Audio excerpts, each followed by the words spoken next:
Hey there, Scorpio. This is Cindy from the New Moon Tarot. I'm a witch and a tarot card reader, and this is a general love reading for Sun, Moon, Rising, Venus, Scorpio for the first week of August.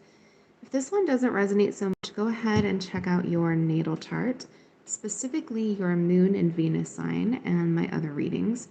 If you happen to be a cross-watcher, keep in mind that the energies here will probably be reversed for you.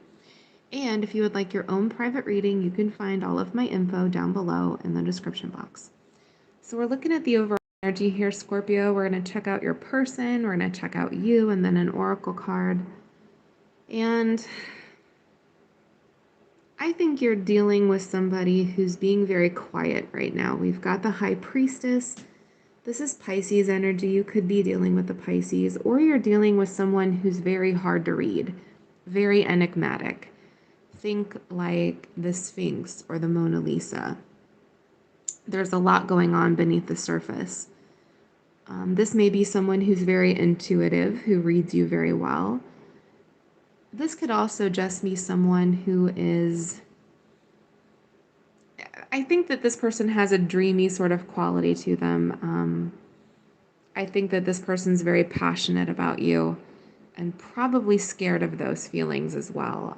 It's more than just a sexual connection here. We've got the Nine of Wands, which is the wounded warrior. This is someone who's exhausted, but someone who's still carrying a torch for you. I think that you're not in communication with this person. I think that they have feelings for you. I think it scares them. I think they're doing their best to show up here as the Queen of Swords, which is Aquarius, Gemini, Libra. You could be dealing with an air sign or someone who is hot and cold with you. Someone who is doing a head over heart sort of maneuver. And I think basically that's sort of testing this relationship or ending this relationship. Their failure to acknowledge and then act on these feelings. Let's check them out. So they're showing up here with the Ace of Cups in reverse. And that's how they view this relationship, as a missed opportunity. Ace of Cups is an overwhelming amount of emotion for someone. Cups carry emotion in the deck. They're about relationships, our feelings, the tenderest parts of ourselves. The Two of Cups in reverse. So there was probably a breakup here, or the two of you are not on the same page. You don't want the same things. There's a disconnect. And that's really a card about connection. It's a deep connection. It's a lived-in sort of a relationship where you're best friends with the person. You know them inside and out. There's a real close bond here, and I really think that they're doing their best with that Seven of Swords here to lie to themselves about it. So that's the lying, cheating, stealing, sneaky, shady behavior card. And I don't really get that that was the issue here. I get more I'm lying to myself. I'm kind of duping myself here. Or I'm being very strategic. That's also like playing a chess kind of a card. I have a strategy. With that Queen of Swords, that can be very head over heart. I just think that this person is overwhelmed by the feelings. But, this person, all right, the Nine of Cups in reverse, they're miserable. The Nine of Cups is your own personal happiness. It's finding joy. It's having everything that you need. This person's miserable. They miss you with the Five of Pentacles. That's feeling left out in the cold, but it's more like I put myself out in the cold with this person. I made a head over heart decision with this Two of Swords. Lots of air energy here, lots of water as well, so you may be dealing with a Pisces or a Cancer with those two. But honestly, I think this person has tried to talk themselves out of this relationship, or they're not acknowledging it, or they're being very strategic in how they view it. Any of those could be possible. This is a general reading for the collective, but this person is pretty much like suppressing these emotions. Maybe they're not available to be in a relationship with you. Maybe they don't feel like they're ready to be in a relationship with you, but guess what? They're in a relationship with you, emotionally, energetically. I really think that this person is kind of their own worst enemy here. Let's check you out.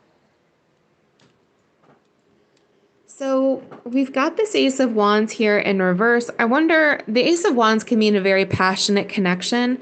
I wonder if this started very passionate, very exciting, very sexy, maybe even a friends with benefits, or a one night stand, or something like that, or something that started off very hot and heavy and then it cooled off. Probably because this person developed feelings. That would be my guess. Two of Pentacles is weighing your options here. This can also mean having a lot of balls in the air. You may have thrown yourself into work. I think you're trying to decide what to do here. Like, is this going to go anywhere? Is this person done? Six of Wands in reverse is a defeat. It's feeling like you lost here. It's also ignoring somebody or not speaking with someone. I doubt the two of you are in communication, or if you are, it's really bad, stilted communication. I think it's sort of left you trying to figure out what to do here because they obviously have feelings. And I feel almost, even with that High Priestess energy, or just in general being a water sign, being a Scorpio, you're very intuitive. I think you've already picked up on their feelings. You know how they feel. And now you're like, well, are they going to admit to it? Or, what are they doing here? There's a sense of confusion, I think. We've got the moon showing up, Cancer and energy. So some of you are dealing with another water sign. But this is also fear and anxiety. I think you're going to hear from them with this Page of Cups. This is Cancer, Pisces, Scorpio energy. It's a little like a nice message, a heartfelt message. But they're showing up as a page. That's not what you want to deal with. But I still think they've got these fears and anxieties here with the moon, and it's all undercover still. The moon is what's hidden. It's our shadow selves, our darkest aspects, things that we don't want to admit, things that we don't want to deal with. You shove it all down into your subconscious, right? I think you're going to hear from this person, but they're still in deep denial mode, which kind of leaves you over here with the Hierophant. This is Taurus energy, so you could be dealing with the Taurus. But this is about structure. I think what you're wanting is a commitment. I think what you're wanting is a structure in this relationship.